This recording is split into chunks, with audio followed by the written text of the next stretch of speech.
The glutes are one of the most desired muscles people want to develop. This video, I want to show you a workout based on EMG data that will help you optimize your glute development, discuss ideal rep ranges, RPEs, and more. The hopes to this video is to help you save time, feel, and look better. If you're not subscribed and you find value in this video, consider subscribing or at least dropping a like.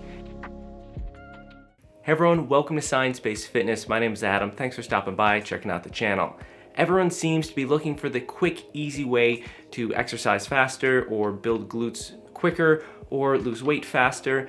There is no simple, easy fix to something like this. Today's video, we're gonna discuss key points that will help you develop those glutes a little faster, but there is no simple one exercise that magically grows those glutes. These 4 exercises are what I consider the ideal workout, and I base that off of the science and studies and facts that I'm going to show you throughout this video. Make sure you stay tuned all the way to the end. I'm gonna discuss proper rep ranges along with some other things that are very crucial for optimizing glute development, so make sure you stay tuned all the way to the end. So let's jump right in first to these first 4 exercises, and I'm gonna list these in order of how you should start. Throughout this video, you'll see me and my fiance Stacy demonstrating how to do some of these exercises, and I'll list what we did at the end of these 4 exercises as far as sets and reps.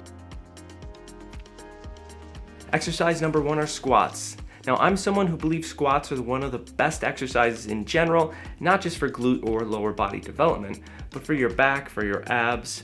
I'm not gonna get carried away with squat form here. If you need more direction on how to do that, I have a video on my channel, a 2-minute technique video that shows you how to squat properly. What I do wanna look at is squat depth.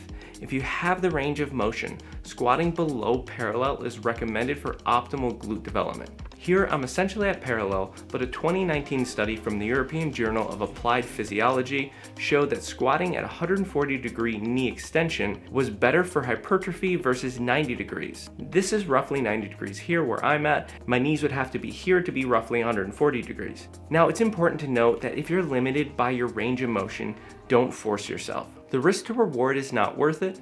Here you can see Stacy, someone who's fairly new to squatting, isn't as comfortable with getting depth. If you're unsure of how deep you're getting into your squats, what I recommend is filming your form and avoiding any type of butt wink. So I recommend for those who are beginning not to worry as much about how deep you're getting with your squat.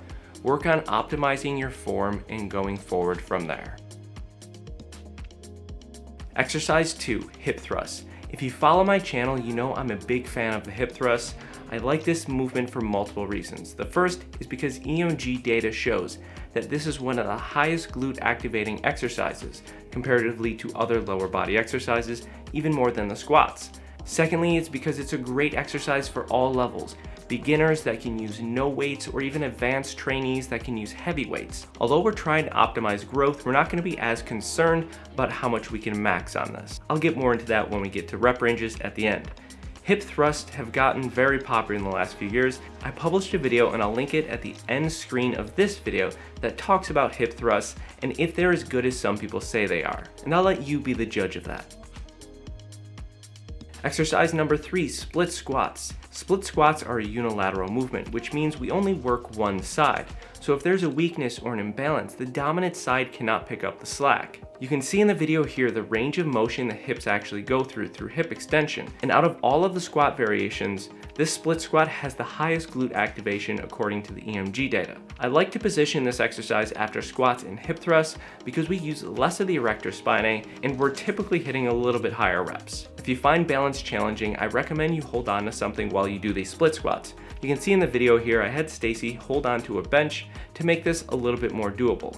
Now, this isn't ideal form here, but one of the best ways to get better at a movement like this is to slowly control and focus through the range of motion until you improve and feel comfortable doing these exercises.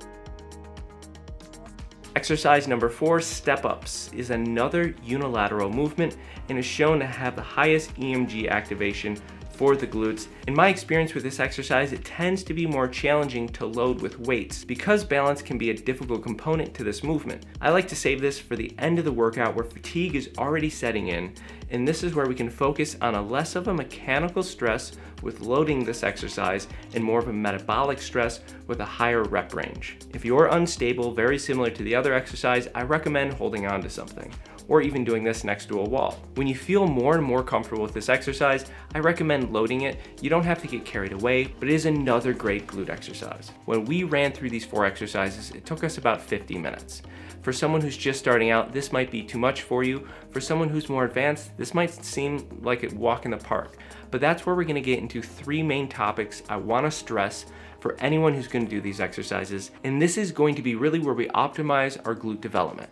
So these first of these 3 main topics I wanna get into is progressive overload, which progressive overload is gradually increasing the weights, frequency, or numbers of reps in your strength training program. This is important because if we do the same workout with the same weights, the same reps, and the same everything, we'll start to plateau. Now this is where you get to become creative.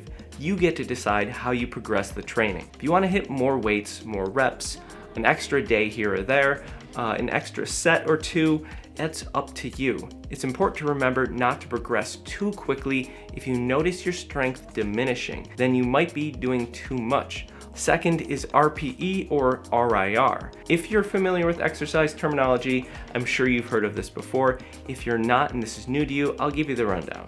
So RPE stands for rate of perceived exertion, and RIR is reps in reserve. Both are metrics to tell you how hard you're actually lifting. Let's get under the bar here for an example. Let's say in these squats, I can do 10 reps, and that's 100% effort. I couldn't do another one. And I stop at 8 reps. This means I had an RPE of 8 out of 10. So my RIR, I had 2 reps in reserve, so therefore I was at a 2. But now let's say the weight I was using I could hit 20 reps of, and I stopped at 16. That would put my RPE at an 8 out of 10 and an RIR of 4. The RPE scale is relative to a scale of 10. And RIR is relative to the total number of reps you feel like you have left in the tank. It might take some time to understand and gauge yourself on how many reps you might have left in the tank, or really what's an 8 out of 10 or what's a 9 out of 10 RPE. Because we're trying to experience hypertrophy, which is muscle growth, studies show better results when we're training closer to failure. So if this still seems a little confusing, I plan to do a full video on this topic on how hard you should be training in the future, so drop a sub and don't miss that video. And the third point I want to bring up here is optimal rep range. And according to ACE, hypertrophy is recommended to be a 6 to 12 rep range. Some info you might find might be roughly around the same, might say 8 to 15. It's fairly consistent though with a 6 to 12 or an 8 to 15 rep range. Anything higher than that's going to be more endurance based. Now here's a photo of our actual workout routine we did. Feel free to screenshot this and use it for yourself. Alright guys, I hope you enjoyed this video. I hope it was helpful. Hit that subscribe button, hit that like button, hit the button. You guys know the drill, and I'll see you guys next week. Have a good day.